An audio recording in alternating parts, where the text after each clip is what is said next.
Good morning and good afternoon. Welcome to the Weekend Wellness Hour. Today, we have a psychotherapist joining us from the Kansas City area in the United States who is going to be talking to us about trauma. This is a great topic right now because we've all experienced trauma from the pandemic and we may not even recognize or fully understand the definition of trauma. So Britt Frank joins us today. Really appreciate your time today. Thanks for joining us, Britt. Hi, thanks so much for having me on. Great to have you. And can you share with us a little bit about your background? You have a wide variety of backgrounds, so I want to let you introduce it because you have a lot of skills and a lot of those are needed right now to help people through what we're going through and all the mental health crisis we're facing. Sure. Well, I'm a licensed psychotherapist and I did my undergraduate at Duke and then I got a master's in social work at the University of Kansas. And so I'm trained as a clinical social worker. And then I have a subspecialty in trauma. So I've done 3 years of postgraduate training in somatic experiencing, which I'm sure we'll get into. But the short of that is your brain is in a body and your body is involved in your mental health. And then I also have 3 years of training in the internal family systems model, which I'm sure we'll get into as well. So those are all the things. And I'm a trauma survivor. So I didn't pick trauma so much as trauma picked me. And once I got better, this was all I wanted to talk about, read about, do. And so I changed careers, pivoted, and here we are.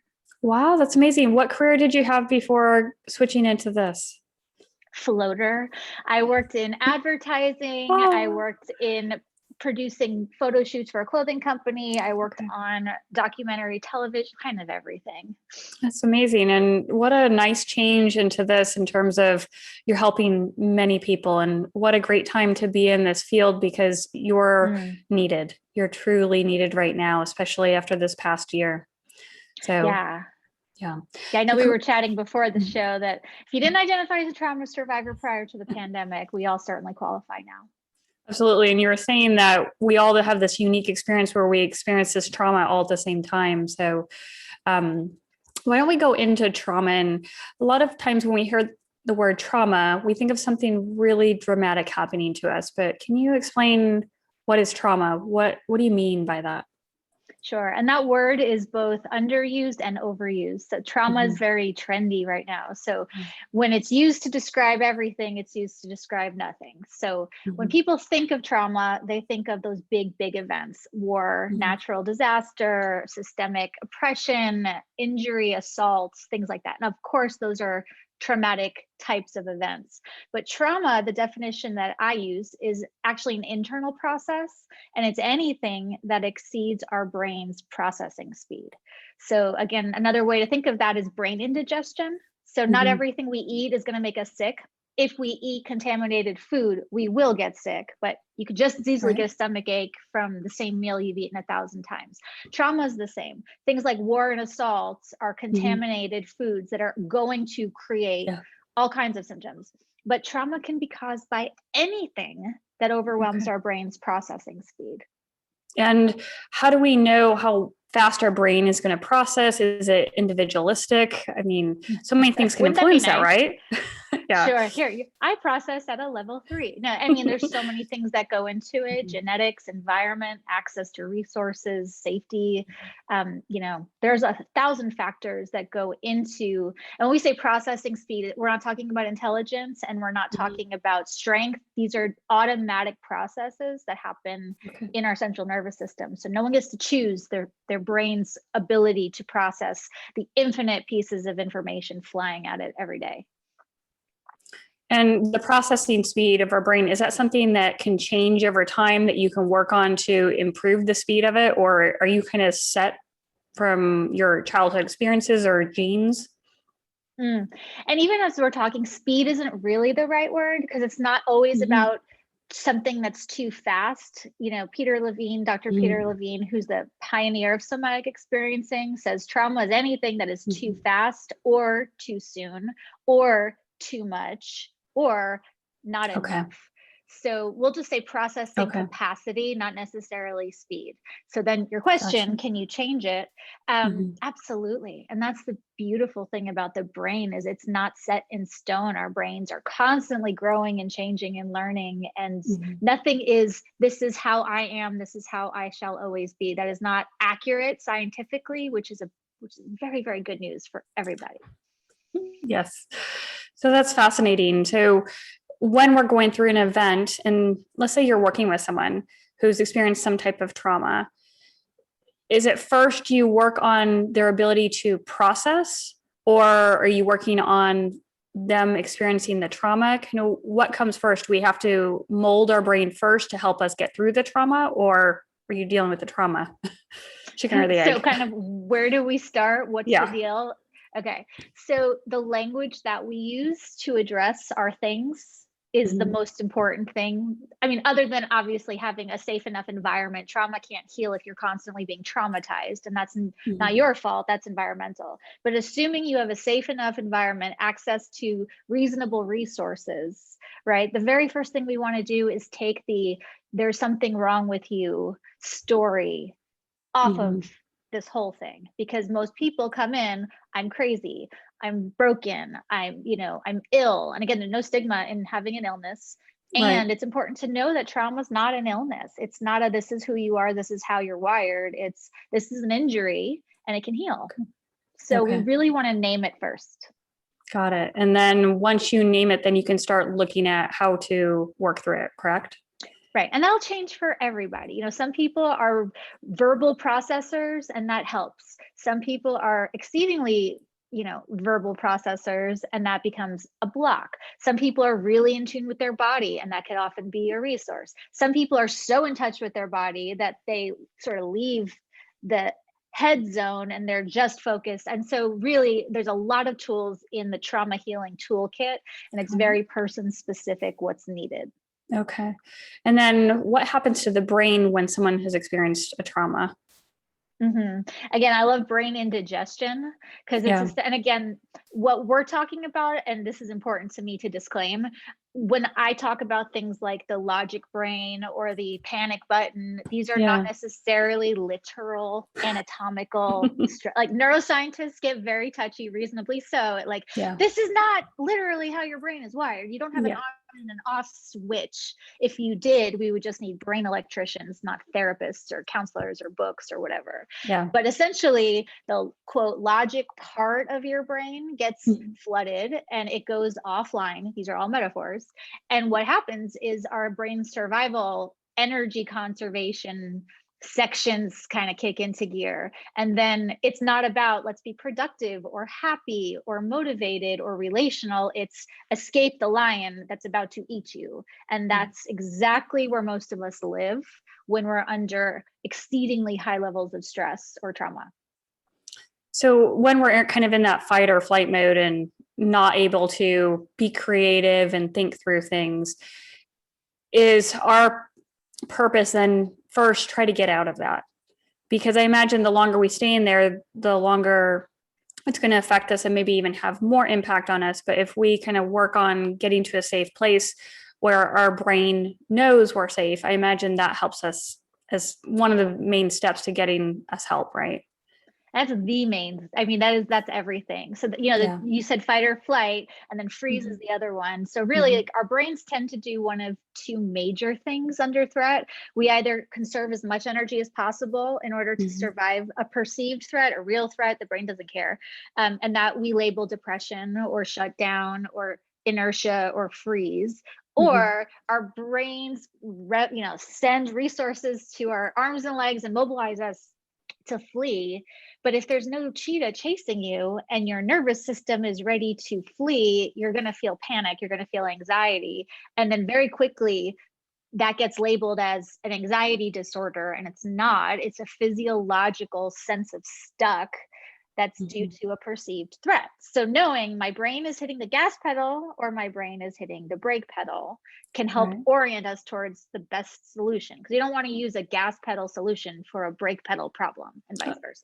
That completely makes sense. And I often see that when people have anxiety and have issues of panic, that there are places in their body that it gets stored. I mean, very often you see it near their breastbone or under their breastbone or armpits, and you see that people get stuck there. And it's very scary to them to release that area, because that somehow is also providing the safety net, and that's their source of stability. So it's it's a hard process for people to go through when they've been stuck for a long time. Oh, it's awful. I mean, this is what I do like all day. And when my nervous system ramps up, it's still terrifying. I had COVID all last summer. And so my nervous system responded to it psychologically as if it were an attacker, which it was. And so I was living in a constant physiological panic state. I knew what was going on. This is a virus. This is my immune system. Even still, knowing what this is terrifying. Not knowing what this is absolutely just beyond what's tolerable, and people are suffering because they don't even know that this is a thing. So how is there any help or relief if you don't know that this is a thing? Right. So then how does trauma differ from basic stresses, or what we consider stress? Because you hear we all have different stressors. How is that different from what we would say trauma? Yeah. And people use the word interchangeably. I love that everyone's talking about, I'd much rather people overuse the word trauma than not use it. But people tend to use stress and trauma. Oh my God, that was such a traumatizing conversation. It's like, no, it wasn't. That was a stressful conversation. So the way I like to think about stress is that stress happens within a window where, to a degree, we're still able to make choices. We're able to think clearly. We're able to maintain logic and rationality. Once we exceed our capacity to make choices and feel like we're in the driver's seat, that's when we've left stress zone and we're in trauma. So all trauma is stress, but not all stress is trauma, if that makes sense. Right. It's kind of like you've hit a threshold and now your brain is not logically thinking through things, reasoning, all of that. Okay. Right. That's why people say, part of me knows logically I'm fine, but there's this other part of me that feels like the, world is about to end, and I'm laying on the couch watching 8 seasons of whatever, and I'm crazy. It's like, no, you're not. This is your body responding to threat, and there are ways to work with it. Yeah. So you have a lot of experience in somatic experiencing. Can you touch on that first and describe what that is for people who are not familiar with it? Yeah, it's a really interesting way to name that modality. Somatic meaning body, experience, it's an experience of your body. Most of us, myself included, float around in our heads all day. And it's very rare. Well, I mean, with the mindfulness movement, it's better, but it's rare that we're taught how to live in these physical. I mean, I was never asked as a child, where do you feel a sense of safety in your physical organism right now? It's like, we're just not taught to understand these things that we walk around in. And so with somatic experiencing, or any type of somatic based work, you're actually working with your physiology instead of shaming yourself, blaming yourself, labeling yourself, or fighting yourself. You're actually working with the mechanisms of the body to feel better. Right. And so what does that look like if you're working with someone, kind of in layman's terms? What does that mean? So if you want to go through, feeling, sensing, can I just describe that a little bit more? And again, to unpack, what does a somatic session look like? It looks different for everybody. Right. But where it starts is, oh my gosh, Britt, I feel so anxious. Okay, great. Where do you feel that in your body? If you ask a room full of people, and I have, what is a feeling?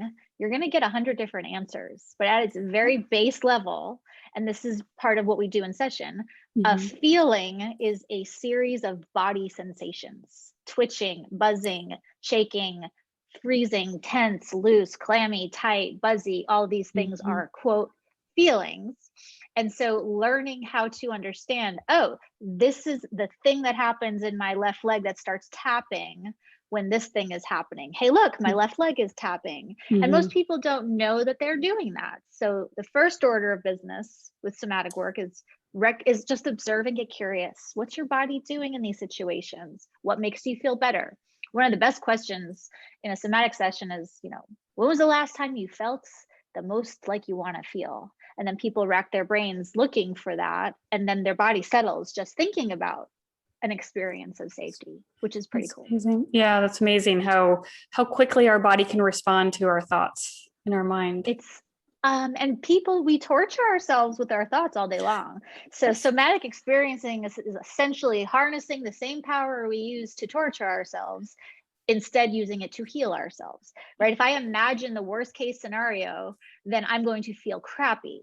If I imagine the best case scenario, I'm still playing pretend, but my physiology will respond just the same to a, a good outcome as a perceived bad outcome. So it's really playing with using vision. And again, it's not polishing up bad situations. Just imagine yourself in safety. If you're not safe, that's not helpful. And it's not pretending bad things don't happen. But Dr. Bessel van der Kolk, who wrote The Body Keeps the Score, which is like my Bible of all things body related, talks about this as learning to tolerate the discomfort of our body sensations. That's healing. Yeah, I can see that, because you're learning, you're becoming aware, you are recognizing what your body is saying and talking to you about. So I can completely understand that. So does somatic experiencing help people through the initial stages and every stage of healing from trauma?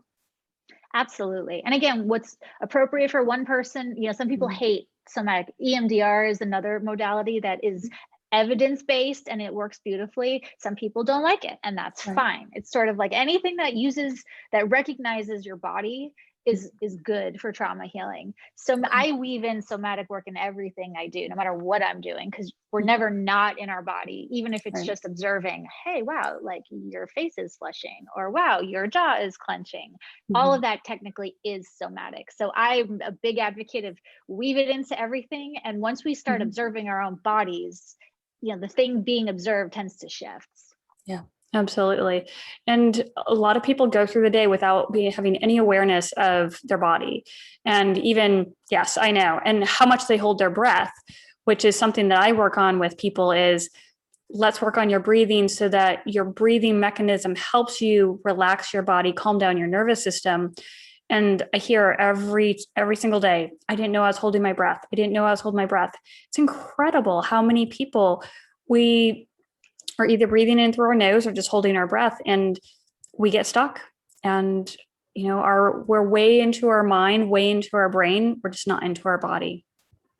It's wild how short and how up here. I mean, that's a lot of energy that we're using just to maintain function. So when people are collapsed on the couch, why am I lazy? It's like, you're not lazy. You just expended all of your energy reserves staying alive by shallow breathing and being up here. Like there's nothing left. It's an energy conservation, energy usage thing, not a moral failing or a character flaw. All right. Absolutely. So I also want to talk, you had mentioned internal family systems. So can you go into what does that terminology mean? Why is it considered a modality for helping people in trauma? I love, so IFS is the shorthand for internal family systems. It is my absolute, I'm not affiliated with the Institute in any way. I'm just such an advocate of this way of working. So the IFS model which is also an evidence-based way of, it's not a trauma specific modality, but it's wonderful when you're working with trauma. The gist of it is essentially our personality is not made up of just one thing. There are multiple subparts, and people tend to flip out and go, are you saying I have multiple personality disorder? Well, no, number one, that's not a thing anymore. We don't call it that. Number two, there's no stigma in it. It's dissociative identity disorder is a very reasonable response to trauma. Those are my disclaimers. But if you think about it, every complex system is made of parts, right? If you look at a tree, it's one tree, but it's branches and roots and bark and leaves. There's one you, but you have arms and legs and a nose and a chin and eyes. Our personality is no different. It's not just I have little child parts and angry, cranky teenager parts and very reckless, non-thinking early 20-something parts. And so IFS actually teaches us how to really listen to and harmonize with all of these subparts of our personality. So it's not, part of me knows I should get off the couch and part of me is stuck here. Am I crazy? No. Am I a hypocrite? No. You have part of you who this is their motivation, and you have another part of you, and this is their motivation. And Richard Schwartz, who's the IFS kind of founder, he calls it, we need an inner conductor. We all have one, but sometimes we lose contact with the part of us, or he calls it the self, that's in charge of managing all the parts. Got it. The I, and then the they. Got it. So the family part of that, it refers to all the parts of you. We're kind of creating this internal family, and it's a system. Right. And everything works together in harmony. And so I tell people when they come in, I'm like, we're doing family therapy. There's only the two of us in the room, but I've got all my personalities and you've got all your personalities. And there's a lot happening when two people show up to a conversation. That is, I mean, the movie Inside Out is the best depiction of that model of working, with all the little feelings running around inside Riley's head. That's how we're designed. And when you understand that, it becomes so much more like, oh, this makes sense why I do this. It makes sense why I'm thinking this, and then I'm thinking this, right? I'm not a parent, but every parent, every competent, loving, amazing parent with whom I've worked or known says the same thing. I love my kids, and part of me sometimes longs for pre-motherhood days or pre-fatherhood days. I would die for my kids, and sometimes I want to run away. It's like, you're not a bad person. You just have parts that have different feelings and conflicting thoughts, and that's totally reasonable. And even with that, as you're trying to figure out, and I can see how some, different situations will bring out different aspects of you. So when you're working with someone and using this approach, are you helping them recognize each of the different personalities to help it become more cohesive? Yeah. And some people, again, tend to get a little concerned, like, well, there's infinite parts of my personality. And what I tell them is, think about how many body parts. I cannot name every single organ, cell, and tissue in my body. Like, I live here, but I can't name, and I don't need to. I don't need to think about my left femur unless it's injured. So with IFS, you don't need to know every single part and piece.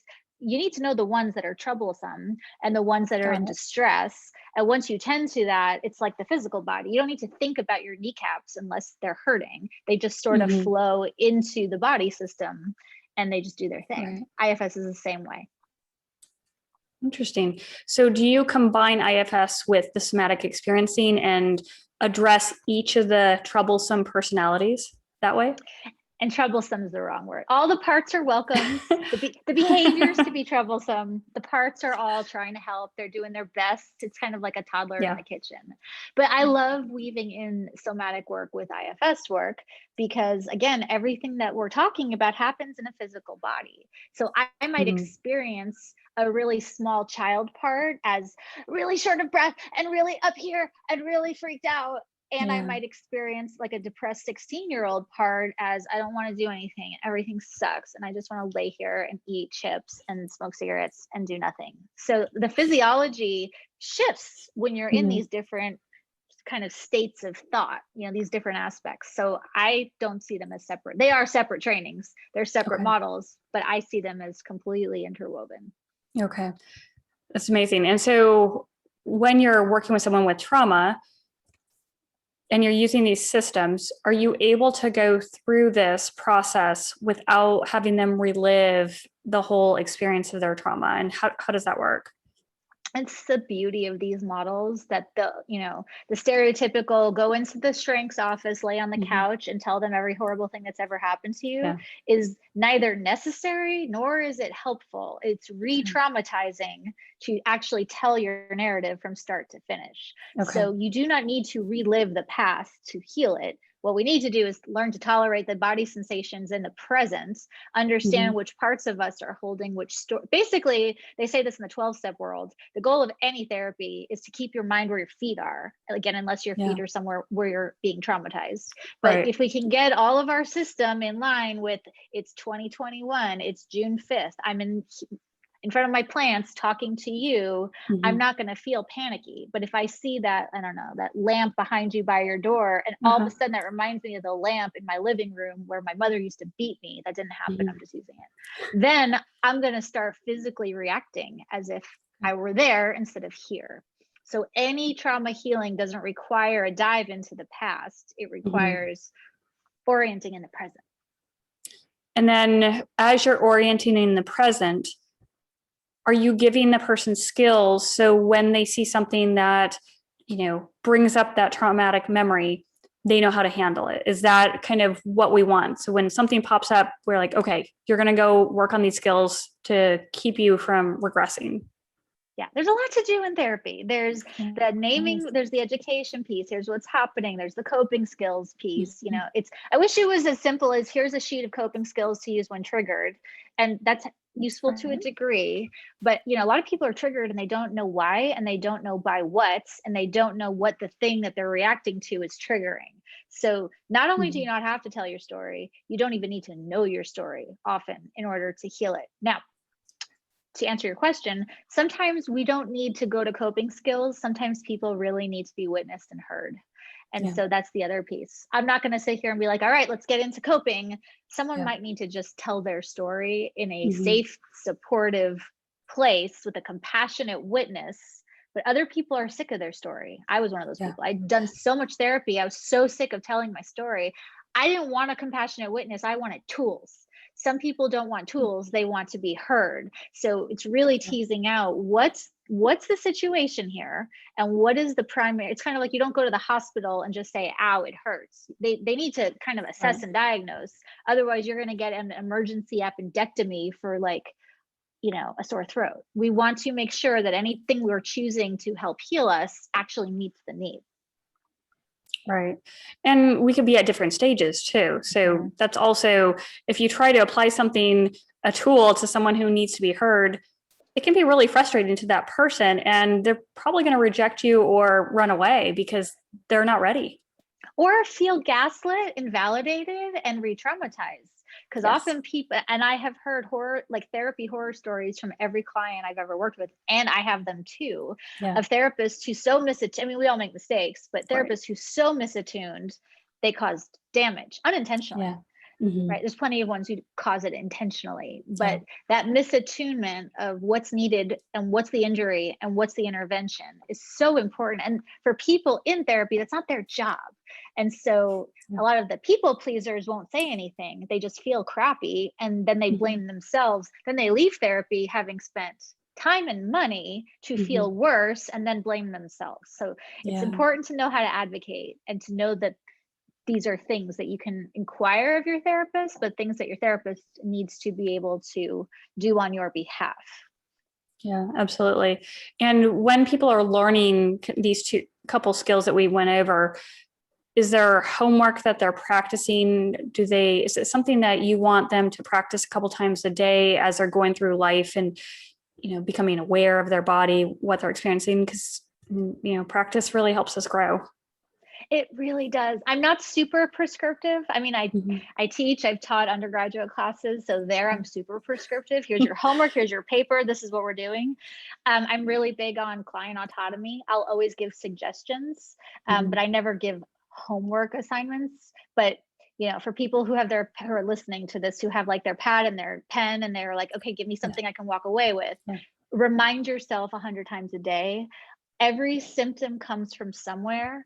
I am not crazy. I may not know why something's happening, but if you have the right, magnifying glass, it all makes sense in context. That doesn't mean it's all okay. It doesn't mean you should be happy with it, but it does mean you are not making stuff up, and it's not your fault.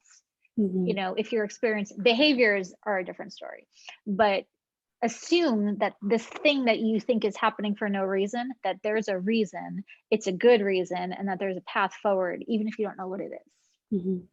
And is it common, and I know common is kind of probably a bad word to use, but for lack of another word, is it common to see people who have had trauma in the past that have no recollection of it, and who have suppressed it enough that it's shocking to them and they may not even remember, or all of a sudden it may come up? I was one of those people. It was horrifying all of a sudden to have these physical symptoms of an event that I couldn't remember. And it was terrifying. Wow. First it was, I don't want to remember. I don't want to know this, thus addiction stuff for me. Then I want to know everything. I want to remember. And that was not helpful because I couldn't. And then I tried hypnosis and regression. I'm like, I want to know my story. And that didn't help. But really, our bodies tell the stories that our brains forget. So Right. even if you don't know the narrative, your body will tell the stories through the symptoms, which is remarkable. It's another way of thinking, and it's another language. But again, most of us aren't trained to read the symptoms and understand their story. And so we just assume I'm broken or I'm sick or I'm crazy. It's like, no, your body is telling a story. We can kind of piece together the nature of the trauma. We don't need to know the details, which is, again, it's remarkably good news to know. That's really good. Yeah. And I have to say, I hear so many people that their pain is blamed on arthritis, and that's the source of their pain. And this kind of dives away a little bit, but there's so many times it's from stresses or trauma in their past that has led their body to shifting out of a position that leads to tissues pinching together, or guarding that leads to pain. And so it is so extremely common. And if we think about it, as we get older, we've had more experiences of stress or trauma. So we equate it always to arthritis, but I can't tell you how many people that once you shift them into a more relaxed mode, or they're working with a psychotherapist like you, all of a sudden their pain went away and they don't need to have that joint replacement. They don't need to have a surgery on their back or neck or wherever it is. It really makes a difference. Amazing. And, as again, I'm not a medical professional, so I always urge my clients, like, go to the doctor, rule out medical. If you break your leg, yes, get surgery. I am not anti-Western medicine. Like, we need it all. Right. And chronic pain conditions, even if the symptoms don't fully go away, taking the stress down and dialing down your protective systems is going to lower the stress hormones, which is going to lower inflammation. So, it's not like just put your faith in the body's mechanisms to heal, which I do, but if you don't have to, it's just logical. Oh, if I reduce my inflammation with stress hormones, my chronic pain condition is going to start to feel better, even if I do nothing else. And like you said, it often completely goes away. Like, I have irritable bowel amongst other chronic pain things. And interstitial cystitis is another fun one that I got diagnosed with, which is like, feels like a chronic bladder infection. There's no medical origin or source of healing for me. I've been to every doctor. It's, when I don't deal with my personal traumas, I tend to get flare-ups. And when I do deal with my personal traumas, they tend to calm down. It's frustrating because I just want a quick solution. But it's like, nope, go deal with your feelings. And again, disclaimer, go to your doctor and, do all the things. And so much pain reduction is available through these other mechanisms. Absolutely. It really does, because if we can just gain some tools that help us calm down that fight or flight or freeze nervous system, it starts to give us a little bit of reassurance that we can learn a new skill, control ourselves a little bit more, then we can start practicing it and implementing it in some situations that may not be quite as stressful, and then get ready for some that are even more stressful. So it's a beautiful thing. Our body really talks to us all the time. And we just have to, one, listen, and two, talk to people like you to learn, okay, how do I listen to my body? What is this, what's the story it's saying? And then, okay, what do I do about it? And realizing that we're not at war with our bodies. And again, I've had chronic pain conditions and COVID that was really unpleasant. And I hate my body. I hate what's happening. I hate my stupid stomach is all jacked up. But it's like, think of little kids when they scrape their knee. Like, a loving mom doesn't yell at the bleeding. The loving mom like kisses the boo-boo. It's like, it's like, it's the injury. It's not the injury's fault. Like, a bloody knee is doing what the body is supposed to do. And the healing mechanisms are there. So just practicing ceasing the war with ourselves and our bodies. I hate my body. I hate that it does this. It's like, well, just thinking like that is going to ramp up your stress hormones, which is going to ramp up your inflammation, which is going to ramp up all the things. Okay, I don't like what's happening to me right now at all. And thank you, body, for doing what you think I need right now. Let's figure out a plan so you don't have to work so hard right now on my behalf. And with things like COVID or whatever, it's just like, oh my gosh, what do I need to support and nourish my body? This sucks for all of us. I'm not mad at my body. I'm aligning with it that this thing is horrible and we're all in this together. Right. Right. And I mean, and especially something like COVID, where no one is really sure how long it's going to last. What are all the symptoms? We're getting more information, but when you had it last year, I'm sure it's confusing. It's scary. The unknown of the disease or virus progression. So right? that, And all the wacky yeah, symptoms that no one talks about, that yeah. like, what the heck? I mean, we know now that it's, Mhm. sort of it's a virus that attacks the central nervous system. Mhm. So your central nervous, like I had weird muscle twitches, I had Yeah. restless legs, I had all kinds of wonky things. And again, if I didn't know that that was part of the central nervous system, I'd be Mhm. going, what the hell is wrong with me? It's Yeah. not. It's like my body is reacting to an invader. The virus was an invader, and my Mhm. body was doing what bodies are designed to do, which is fend off threats. I don't like it. I don't like the way it feels. And it's not my body is not attacking me, it's attacking on my behalf. Right. Right. And so luckily you had the tools to talk yourself out of that situation. And I can imagine over the past year, you've probably been quite busy helping people, not only who've had COVID, but also people who are dealing with the effects of staying inside, losing their jobs. I mean, I would imagine that's considered trauma for a lot of people. I know when I shut down my physical office, I was kind of in that trauma mode. I could barely function. And, it took me a while. People said, oh, just pivot quickly. To me, that was trauma. I built up this business and I can't just pivot quickly to virtual. I eventually did. And I'm very grateful for it. And, I work with people, worldwide now, but it was trauma. And I know so many other people who, couldn't pivot. I can imagine, finding different strategies and ways to help them was probably even overwhelming in itself, right?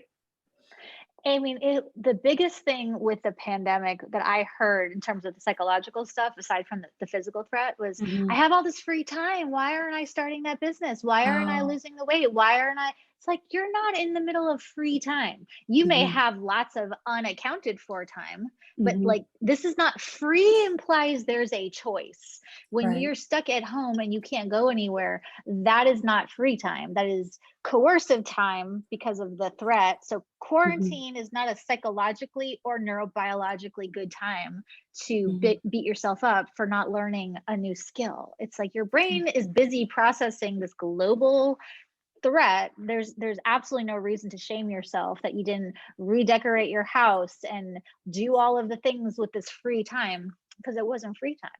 Yeah. Yeah. And you're actually one of the first people I've heard who says that. Mhm. And because a lot of times you hear people, oh, well, you're sitting around all the time, you had all this free time, but you weren't psychologically and mentally free. Not at all. And your nervous system was not, Yeah. part of trauma. My little pithy phrase that I like. The opposite of trauma is choice, because if you could have chosen, you would have chosen not to be traumatized. And Mhm. anywhere you have choices, that's healing for all that trauma. So the Right. presence of choice is really required for safety. The pandemic took away most of our choices. Therefore, Mhm. that is not free time. And that is Right. not, I wasted my time. It's like, no, you survived your time. And some people Yeah. did it more gracefully than others. But, Mhm. we were all, and again, I'm not excusing bad behavior. I spent the Yeah. whole pandemic high on cocaine because of my trauma is not an Yeah. excuse. I mean, it's Yeah. an explanation. And again, I'm a Yeah. recovering drug addict. So Mhm. I'm speaking to myself. I wasn't high on coke during the pandemic. But like, I get that. Like, well, Britt's Mhm. saying that it's trauma, so everything is excusable. It's like, no, Yeah. no, no. We're explaining behavior, we're not excusing it. Trauma is an explanation for lots of things. Trauma is an excuse for no things. But it's important to know Right. you're not lazy. And if you didn't get your list done during the pandemic, it's because you didn't have choice available to you, even if it looked like, but I should be grateful. I have a home and I have food, and that's great. And this is automatic body processes. You don't get to decide what your brain and does not perceive to be threatening. Right. Right. This is all powerful information and really appreciate it. As people are taking all this in, what's the kind of main thing you want to leave people with, main tip or main idea?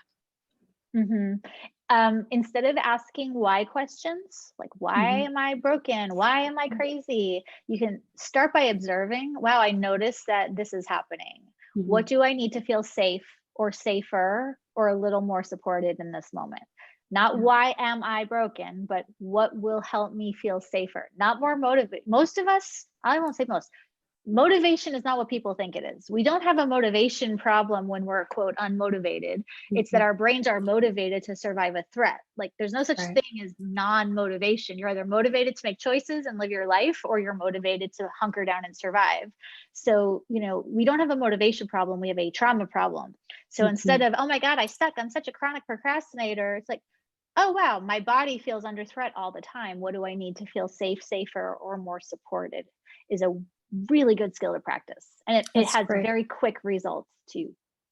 Yeah, because it gets you thinking a little bit towards the future to create a situation that you can recognize as safe. So your brain starts to become more aware of it. What it needs. Exactly. And it takes all the shame off of it because, well, we know, thank you, Brene Brown, shame begets more shame, begets more of the freeze, begets more of the crap we don't want. So if we can take shame out of the equation, we have a whole new chessboard to play, which is very good news. Yeah, absolutely. Well, I appreciate your time. How can people reach you? Because I know you work with people in state as well as out of state, correct? Well, I don't do therapy out of state. Like technically I could, but I only practice in Kansas and Missouri therapy. But I can do, you know, trauma consultations. I do speaking things, but the best way to get a hold of me is on my Instagram, which is at Britt Frank, which has 2 T's, or you can drop me an email on my website, which is www.thegreenhousekc.com. Wonderful. We really appreciate you taking time out of your Saturday to join us today and share this great information. We all need it. We all need to listen to this and know that when we're in trauma, we have people that we can turn to get help. Absolutely. It's my pleasure. Thank you so much for having me. You're welcome. And thank you all for listening. Have a great rest of your weekend. We are going to be taking a 2-week break because I'll be traveling through Belize and in airplanes on the next 2 Saturdays. So have a great rest of your weekend. We'll see you in a few weeks. Bye.